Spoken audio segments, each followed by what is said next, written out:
Hey everybody, this is the Mage of Ancients, and I'm here with my debut Blue-Eyes Invoked deck profile. Normally I would like to say that this is a deck that I've been working on for a long time, but actually I kind of made this deck on a whim. After unboxing those boxes of Shadows and Valhalla a while back, I realized that I got several invoked cards, including the new Alistair the Invoker Link Monster, and I also realized that I have pretty much all the Blue Eyes cards that I needed, so I decided to combine those two and make Blue Eyes Invoked. There are several other people who have already come up with this concept already, but this is my take on Blue Eyes Invoked. It was either I make a Blue Eyes Invoked deck profile or a Mech Knight Invoked deck profile, which, by the way, it is getting some popularity again.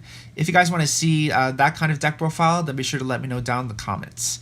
But in the meantime, this is my take on Blue Eyes Invoked. Of course, this is not going to be the best Blue Eyes Invoked deck profile you're going to see, so feel free to leave suggestions down in the comments below with other cards and text that you think I should include in this deck to make it much more competitive and much more viable to play in general. So with that being said, let's get started with this Blue Eyes Invoked deck profile. So to start off with the monsters, what's a Blue Eyes White Dragon deck without having your 3 Blue Eyes White Dragons? Personally, I would have loved to run 3 different artworks actually of Blue Eyes White Dragon. Also, this is not my favorite artwork of Blue Eyes, but it is a secret rare playset that I happened to get from the 2017 Kaiba Megatins, so I couldn't resist. I might switch over to the 3 alternate artworks eventually. Then afterwards, I run 3 copies of Blue Eyes Alternative White Dragon as well. When you have Blue Eyes White Dragon in your deck, Alternative White Dragon is not far behind. As a matter of fact, I was actually waiting for these cards to arrive so that way I can give you guys this deck profile. I could not give you guys this deck profile without Alternative White Dragon. So in case you guys don't know what this does, you can reveal Blue Eyes White Dragon in your hand and then special summon this card. And you can target a monster your opponent controls and destroy it. Also, this card cannot attack in the same turn it activates its effect. That's usually what it's there for, but it also acts as Blue Eyes White Dragon while it's on the field or in your graveyard, so that's pretty cool. I was actually waiting for this to get reprinted, that's why I couldn't give you guys this deck profile right away. Then afterwards, I run 2 copies of Dragon Spirit of White. This is mainly here so that way you can target and banish your opponent's spells and traps. But it also acts as a Blue Eyes card wherever it is, and it also acts as a normal monster while it's in your hand or in your graveyard. I'm playing several level 8 monsters in this deck mainly because I want to use it as cost for trade-in, and I can always bring them back with cards like Silver's Cry, Monster Reborn, and Return of the Dragon Lords. Then afterwards, of course, since I'm playing Invoked, I run 3 copies of Alistair the Invoker. So after this card is normal summoned or is flipped face up, then you can add Invocation from your deck to your hand. And it also works as a hand trap, kind of in the same way as Honest, where you can discard it and then a fusion monster you control gains 1000 attack until the end of the turn. And now for the tuners, I run 3 copies of Sage with Eyes of Blue, of course. This lets you search out for your other level 1 light tuners. And I also run Master with Eyes of Blue, as well as 3 copies of the White Stone of Ancients, and 1 Legend, and 1 Glow-Up Bulb. So, yeah, like I said before, Sage with Eyes of Blue searches out your other level 1 light tuners. It also works as a good way to get out a Blue Eyes monster from your deck onto your field. Master with Eyes of Blue is one of my favorites, actually. I'm actually pretty glad that I included this card in this deck. So while it's in the graveyard, maybe you got it out onto your field with 1-for-1, or you just normal summoned it, and you can just send it away for Link Karibo, and then after it's in the graveyard, you can target an effect monster that you control and send it to the graveyard, shuffle your master back into your deck, and then special summon a Blue Eyes monster from your graveyard. It can also be Blue Eyes Spirit Dragon. It doesn't just have to be either Dragon Spirit of White or your Blue Eyes White Dragon.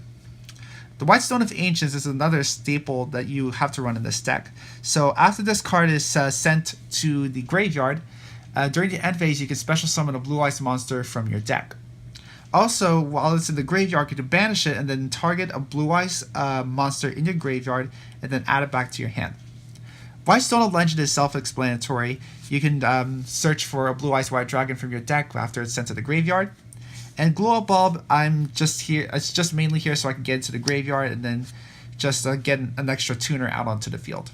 Also, people have already figured this out by now, but I forgot to mention this. You can actually use Sage with Eyes of Blue to search out your effect veiler. I don't have it in this deck right now, but it's just pretty early in the format. So depending on how well the format shapes up, that I might include effect veiler in this deck as well. So those are my monsters. Now for my spells, of course, I run 3 copies of the Melody of Awakening Dragon. This is here so I can search out either my Blue-Eyes White Dragons or my Blue-Eyes Alternative White Dragons, or both. Also, if you guys are running the Blue-Eyes Chaos Max build, then you can also use Melody to search out your Chaos Max Dragons as well. After that, since I am running level 8 monsters for this deck, of course I am running 3 copies of Trade-In. You have plenty of ways by which you can get your Blue-Eyes White Dragons into your hand, so that way you could discard them for Trade-In, then just draw into other cards. I'm not running cards of Consonance in this deck, but you guys can run it if you want to. I'm not running it just because I want to make room for other cards. Then afterwards, the field spells, 2 copies of Magical Meltdown, 1 Mausoleum of White, and recently semi-limited on the ban list, 2 copies of Terraforming. Hopefully you guys can see that. So yeah, Magical Meltdown, in case you guys don't know, lets you search for your Alistair the Invoker. That's usually what it's there for. But also has the effect where, I'm going to read it right now. The activation of your cards and effects that include an effect that fusion summons a fusion monster cannot be negated. Also, your opponent's cards and effects cannot activate when a monster is fusion summoned this way. So basically, you can do your fusions uninterrupted. Mausoleum of White is here mainly because I want that extra normal summon. So I can normal summon my Invoker, and then I can normal summon something like Sage or Master. Next, since I am running Invoked, of course I have 2 copies of Invocation right here. This is the fusion spell for your invoked fusion monsters, and you can also use this for Blue-Eyes Twin Burst Dragon if you want to. Next, I run 3 copies of Return of the Dragon Lords, and then after that, 1 copy of Silver's Cry, brings back your normal monsters from your graveyard, 1 copy of 1-for-1 to get out either your Master or your Whitestone of Ancients out onto your field.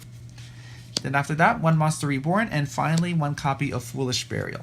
As you guys probably noticed, I am not running Dragon Shrine, mainly because I don't have access to that right now. I couldn't get it in time for this deck profile, but either way, I think this is a pretty decent spell lineup. So you guys can change it around any way that you want to. But I still think this is a pretty good lineup that you should definitely run. And last but not least, my extra deck. I am running for Link monsters, 1 Alistair the Invoker of Madness, 1 Hippo Shining In, or as I like to call him, my Hip Star, 1 Underclock Taker, and finally 1 Link Karibo. Alistair the Invoker of Madness is pretty cool for a Link monster. So yeah, while you have Alistair Invoker and you also have a light dragon type monster on your field, for example, then you can send those 2 away to Link summon your Alistair the Invoker of Madness, and you already have 2 main monster zones to summon extra deck monsters too. And Invoker of Madness's effect reads that if you fusion summon a monster, you can discard a card, then add either Invocation or the Book of the Law from your deck to your hand. Also, it has another effect where it reads, if this face-up card you control leaves the field because of an opponent's card effect, you can add 1 Omega Summon from your deck to your hand. I don't really go into those effects often, but it is a pretty decent effect in case you guys want to go into those. My Hip Star, of course, is a boost for light monsters on the field. Underclock Taker is another decent level Link 2 monster, And since I am running level 1 monsters, then I gotta have Link Karibo in this deck. I'm really glad about this reprint. It's not as glamorous, but I still like it. Next, the only fusion monsters that I run in this deck are Invoked Makaba, as well as Blue-Eyes Twin Burst Dragon. You guys can make the lineup of Invoked Fusion monsters any lineup that you want to. I just couldn't get any other Invoked Fusion monsters in time for this deck profile. I had never unboxed Fusion Enforcers. I only unboxed Shadows of Valhalla when it comes to invoked cards. Also, if you guys are feeling adventurous, then you can include Neal Blue-Eyes Ultimate Dragon or Blue-Eyes Ultimate Dragon instead of Blue-Eyes Twin Burst Dragon. But being able to attack twice in 1 turn with just 1 monster is pretty cool. And now for the Xyz monsters, I run the Galaxy Eyes family. I run Galaxy Eyes Photon Lord, Full Armor Photon Dragon, as well as Galaxy Eyes Cypherblade Dragon. So how the Galaxy Eyes family works is that first you can go to Photon Lord, or if you want, you can go to Galaxy Eyes Cypher Dragon as well. And then you can rank up Exceeds to full armor Photon Dragon, which actually has 4,000 attack points, so that's pretty cool. And then you finish it off with Cypher Blade Dragon. Basically, each of these cards have a way in which you can pop your opponent's cards. This pops your opponent's cards, and you can also use this card to pop any card on the field. I decided to go with Galaxy Eyes Photon Lord mainly because of its negation effect, but you guys can incorporate Galaxy Eyes Cypher Dragon instead. And now for the Synchro monsters, of course, I run 2 Blue-Eyes Spirit Dragon.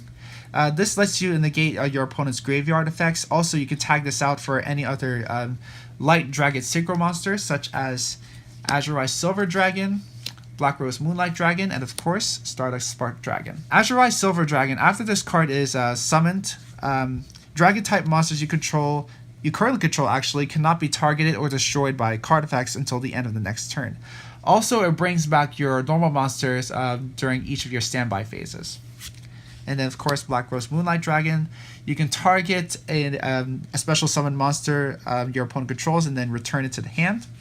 And Stardust Spark Dragon is kind of the same thing as Azure Eyes Silver Dragon, but it prevents any card that you control, only one, from being destroyed by battle or card effects. Like I said before, this is not the best Blue-Eyes Invoked deck profile, hence not the best extra deck in the world. So eventually I'm going to change things up just as we see how the format shapes up. So that's it for this deck profile, everybody. Thank you all so much for watching. If you guys enjoyed this video and want to help support the channel, then be sure to hit that like button. Comment below what other Yu-Gi-Oh videos you guys would like to see, such as new deck profiles for the new September 2018 format. And of course, be sure to subscribe and hit the notification bell so you'll be the first to know on when I upload brand new Yu-Gi-Oh videos. Thanks for tuning in, everybody, and I will see you next time.